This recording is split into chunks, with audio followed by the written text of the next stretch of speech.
श्रीललितादेव्यै नमः। श्रीललितासहस्रनामस्तोत्रम् ध्यानम्। अरुणां करुणातरङ्गिताक्षीं द्रुतपाशाङ्कुशपुष्पबाणचापाम् अणिमाधिविरावृतां मयूखैः अहमित्येव विभावये भवानी।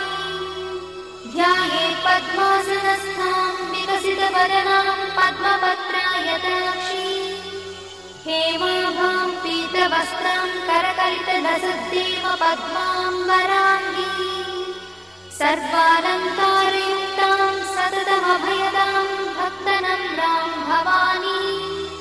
श्रीविद्यां शान्तमूर्तिं सकलसुरन्तां सर्वसम्पत्प्रदात्री